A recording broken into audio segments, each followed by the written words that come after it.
Episode की शुरुआत में हमें ओल्ड एज होम दिखाया जाता है जहां पर उसका केयर टेकर बोर हो रहा होता है। तब इसकी गर्लफ्रेंड फोन करते हैं। यहाँ पर वो बताता है कि ये जगह बहुत ही पुरानी है और हमारे सामने जो जॉर्ज बैठे हैं वो उससे भी पुराने और बस इसीलिए हम इन्हें ओल्ड जॉर्ज कहकर पुकारते हैं। यहाँ पर जॉर्ज सिक्के से खेल होता है, जिसके बाद हमें विंसेंट को दिखाया जाता है जो 2000 साल पुरानी सील को पढ़ने की कोशिश कर रहा होता है। लेकिन तभी सर रेजिनल पहुंचता है और बोलता है हो सकता है कि इसके पीछे बेशुमार एलियन टेक्नोलॉजी हो। जिस पे विंसेंट कहता है कि मैं इस भाषा को भी डिकोड नहीं कर पाया, तो हो सकता है कि कुछ और ही बाहर निकल आए। सर रेजिनल विंसेंट को हटाकर ड्रिल करना शुरू करते हैं। तब उसमें से एक तेज रोशनी आती है। यहाँ पर विंसेंट बोलता है सर कुछ तो गड़बड़, रुक जाओ। लेकिन सर नहीं रुकता, जिस पर विंसेंट बोलता है मर चूतिया, और वहाँ से वो निकल लेता है। विंसेंट के वहाँ से जाते ही जोरदार धमाका होता है और ये चीज ओल्ड जॉर्ज भी सेंस कर पाते हैं। जिसके बाद हमें जॉर्ज के हाथ में दिखाया जाता है जिसके अंदर फॉरएवर नाइट का सिंबल होता है। और फिर अचानक से उठकर ओल्ड जॉर्ज वहाँ से निकल जाता है। जिसके बाद हमें बेन की टीम को दिखाया जाता है। ग्वेन बोलते उठ जाओ मेरे भाई, हम पहुंच चुके। जिस पर बैन बोलता है बहन तुझे क्या दर्द है, अंधेरी रात में उठा देती। ग्वेन बोलते कि मैंने अपने मैना में एक अजीब सी लहर महसूस की जो यहीं से आई थी। बैन बोलता कि मैंने भी अपने बेड पर महसूस की, क्या मैं जाके उसे चेक कर सकता हूँ। जिस पर ग्वेन बैन को घूरने लगती है। बैन कहता चल ठीक है यार चलता हूँ, नाराज क्यों होती। जिसके बाद बैन की टीम उसी सील के पास पहुंचती है। केविन बोलता लगता फॉरएवर नाइट ने यहाँ पर पार्टी की है। जिस पर बैन बोलता है वो भी किसी अनचाहे मेहमान के साथ। तभी पीछे से फॉरएवर नाइट सर सारे साथ है और बोलते हैं वो तुम्हारा ही दोस्त होगा बेन टेनिसन। जिस पर बैन बोलते है यकीन मानो वो हमारा दोस्त नहीं है और यहाँ पर क्या हुआ इस बारे में भी हमें कुछ नहीं पता। जिस पर सर सारस कहते हैं हमें चूतिया समझते हैं और वो लोग हमला करना शुरू कर देते हैं। यहाँ पर पहले ग्वेन फिर केविन। जब फॉरएवर नाइट को पीटने लगता था सर सारस बैन को पकड़ के कहता है अपने हाथ ऊपर करो बैन। जिस पर बैन कहता है बिल्कुल, और बैन यहाँ पर ह्यूमंगस और बनकर बोलता है बात करना चाहोगे पिटना चाहोगे। जिस पर सर सारस की तो पहले फट चुकी होती है, वो तुरंत बोलता हम बात करेंगे। केविन ने एक फॉरएवर नाइट को इतना तेज कम मारा होता है वो बेहोश हो चुका होता है। यहाँ पर केविन बोलता उठ जा मेरे बेटे सुबह हो गई है।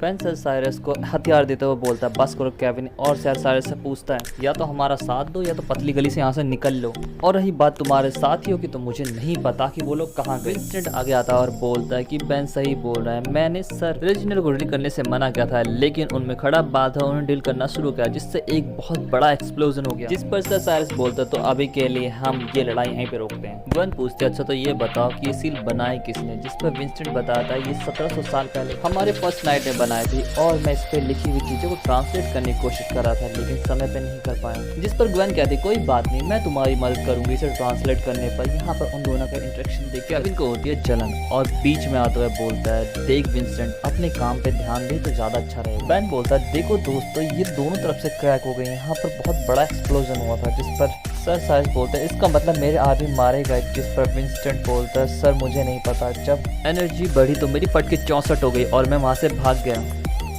बैन बोलता कोई बात नहीं विंसेंट चलो ये बता दो इस सील के बारे में तुम्हारे पास कोई रिकॉर्ड है। सर सारस बताते कई साल पहले सारे रिकॉर्ड जल चुके हैं। जिस पर ग्वेन बोलते मैं कुछ ट्राई करती हूँ। ग्वेन जब चेक करती है तो वो बोलती ये सील जादू से बंद की गई है। जिस पर सर सारस बोलते हो ही नहीं सकता, एक फॉरएवर नाइट कभी भी मैजिक का इस्तेमाल कर ही नहीं सकता। जिस पर ग्वेन बोलते एक ने की और वो भी फर्स्ट नाइट ने। जिस पर यहाँ पर बहस चली रही होती है तभी वहाँ पर सर सारस का नाइट आकर उनके कान में कुछ कहता है। सर सारस बताते कि एक तेज रोशनी के साथ आम लोग गायब हो रहे हैं। ग्वेन बोलते ठीक है तुम जाकर वहां पे चेक करो और मैं इस पे लिखी बातों को ट्रांसलेट करने की कोशिश करती है विंसेंट के साथ। केविन फुदक के आगे आ जाता है और बोलता है नहीं नहीं मेरी सेटिंग इसके साथ नहीं रहेगी, वो भी अकेले, हमें पूरी ताकत की जरूरत पड़ेगी ना लड़ाई के लिए, तो ग्वेन तुम्हारा चलना जरूरी है। जिस पर बैन बोलता है हो सकता है केविन सही कह रहा हो ग्वेन चलो तुम भी साथ चलो, और रही बात इसे ट्रांसलेट करने की तो तुम वापस आ रास्ते में। ग्वेन बोलते तुम्हें हो क्या गया है केविन। जिस पर केविन बोलता कुछ तो नहीं। यहाँ पर ग्वेन बोलते तुम्हें जलन महसूस हुई ना।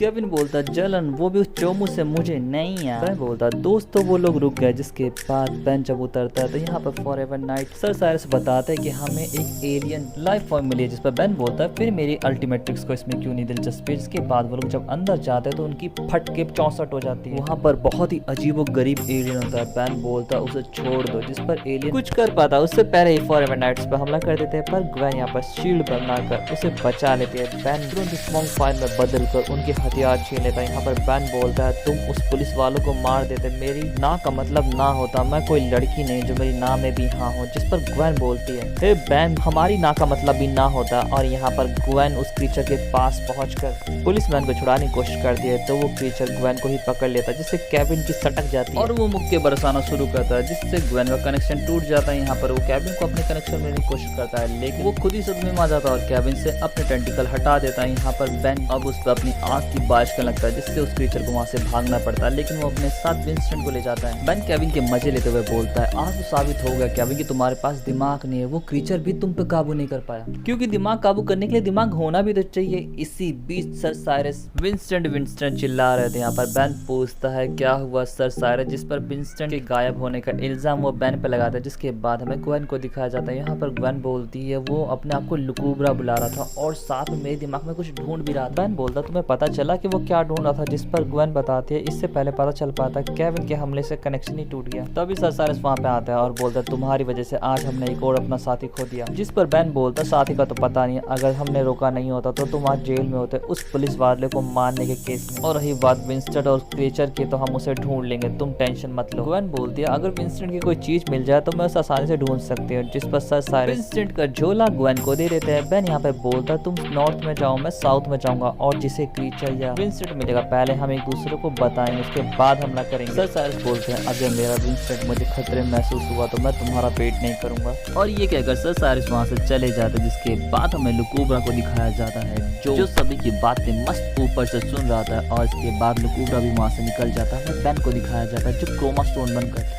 ग्वेन से बात कर रहा था और पूछता है, क्या तुम्हें उसके नोट से कुछ काम की बात मिली, जिस पर ग्वेन बताती है, सारे नोट टट्टी हैं, क्योंकि सारे नोट्स केवल फर्स्ट नाइट के बारे में। और रही बात सील की, तो ये किसी और ही डायमेंशन को हमारे डायमेंशन से जोड़ता है, लेकिन ये सील किसी ताकतवर डीमन को रोकने के लिए बनाई गई थी, जिसके सामने लुकुब्रा तो सिर्फ एक कीड़ा है। जिसके बाद बेन बोलता है, चलो फिर ठीक है, हमें पता तो है, कम से कम उसे भेजना कहाँ है। ग्वेन अपनी मैना पावर से जब विंस्टन का पता लगाने की कोशिश करती है, तो वो लुकुब्रा से कनेक्ट हो जाती है, लेकिन बहुत ही ईजिली वो अपने आप को छुड़ा लेती है। होश में आने के बाद ग्वेन बोलती है, मुझे लुकुब्रा और विंस्टन का पता चल चुका है। जिस पर बेन बोलता है, तो चलो तुम्हारे बॉयफ्रेंड को ढूंढ निकालें। बेन के डायरेक्शन बदलने के साथ ही सर साइरस को भी पता चल जाता है कि बेन को उनका पता चल चुका है। यहाँ पर वो बोलता है, पहले हम उस क्रीचर को मारेंगे, उसके बाद फिर बेन को। फिर हमें बेन को दिखाया जाता है, जो मस्त लैंडिंग के साथ होता था। यहाँ पर ग्वेन से बेन बोलता है, हमें फॉरएवर नाइट को बुला लेना चाहिए, मैंने बोला था कि हम उन्हें बताएंगे। जिस पर केविन कहता है, लेकिन कब, ये नहीं। बेन बोलता, तुमने सही कहा। जिसके बाद ग्वेन कहती है, तुम दोनों को तो पॉलिटिक्स में होना चाहिए। और इसके साथ ही वो रास्ता क्लियर करती है और ग्वेन सभी को ऊंचाई पर ले जाती है, जहाँ पर से वो लोग लुकुब्रा को साफ साफ देख पा रहे होते हैं। बेन बोलता है, ग्वेन क्या हम इसका डिनर खत्म होने का वेट कर रहे हैं? लेकिन जब उनकी नजर ग्वेन की तरफ जाती है, तो ग्वेन फिर से उसी क्रीचर के काबू में होती है। ग्वेन को बेन जब हिलाता है तो वो होश में आ जाते हैं, जिससे मैजिक टूट जाता है, पर बेन यहाँ पर गूफ बनकर उन्हें बचा लेता है। केविन पूछता है, ग्वेन तुम सही हो? जिस पर बेन कहता है, बिल्कुल भी नहीं, इस बार इसने गूफ कितना गंदा है ये तक नहीं बोला। इसी बीच हमारी प्यारी ग्वेन को होश आ जाता है। ग्वेन बताती है कि लुकुब्रा हमारी सोच को खाता है। केविन बोलता है, आखिर मेरे मुक्का एक बार खा लिया ना तो वो कुछ खाने के लायक नहीं बचेगा। जिस पर केविन बोलता है कि ग्वेन तुम लड़ाई में नहीं जाओगे, तुम यहीं रहो। ग्वेन बोलती है, मैं कमजोर नहीं है। जिस पर केविन बोलता है, मुझे पता है, लेकिन वो तुम्हें 2 बार काबू कर चुका है, तीसरी बार शायद तुम उससे काबू से बाहर नहीं निकल पाई। तो मैं तुमसे बहुत प्यार करता हूँ, मैं तुम्हें खो नहीं सकता। जिस पर बेन कहता है, ये सही बोल रहा है, तुम हमारे साथ नहीं चल रहे हो, लेकिन जब हमें जरूरत पड़ेगी तो हम तुम्हें आवाज देंगे, तुम वहाँ पर आ जाना हमें बचाने।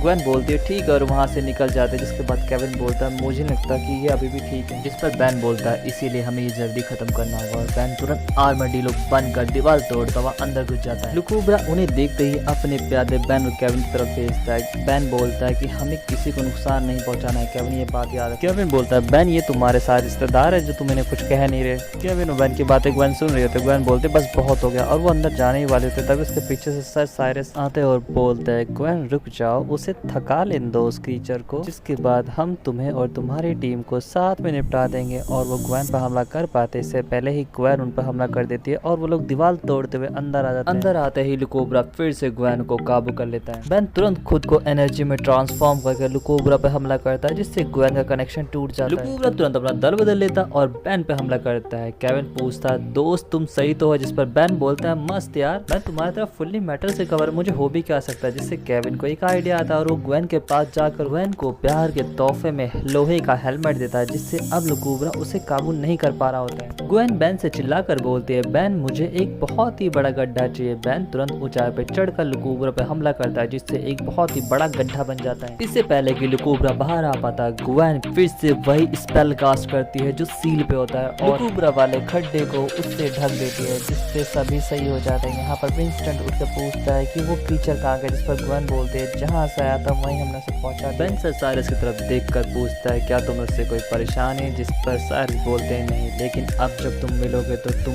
मारे जाओगे मेरे हाथ। बेन टेनिसन, जिस पर बेन बोलता है हाँ प्यार मोहब्बत कसमें वादे, पर 3 बजे रात के मुझे सोने दो, जिसके बाद फॉरएवर नाइट वहाँ से चले जाते हैं। सर साइरस विंस्टन को हिला हिला कर पूछा तो तुम्हारी हिम्मत कैसे हुई उन लोगों से दोस्ती करने की, आइंदा तुम्हें उनके साथ देख ले तो तुम्हारी टांगे तोड़ दूंगा। उसके बाद वो लोग चले जाता है। यहाँ पर विंस्टन वही क्रीचर फिर से काबू कर लेता है, पर इस बार वो बहुत आसानी से छूट जाता है। जिसके बाद हमें और जॉर्ज को दिखाया जाता है टूटी हुई सील के पास पहुंचे होते हैं। ये सुनने में कितना गंदा साउंड कर रहा है ना यार, पर खैर कुछ देर प्यार भरी निगाहों से देखने के बाद जॉर्ज वहाँ से चले जाते हैं और इसके साथ ही एपिसोड दोस्तों यहाँ पे खत्म हो जाता है। आपको एपिसोड कैसा लगा जरूर बताएं, चैनल को लाइक और सब्सक्राइब करना ना भूले। Thanks for watching, sayonara.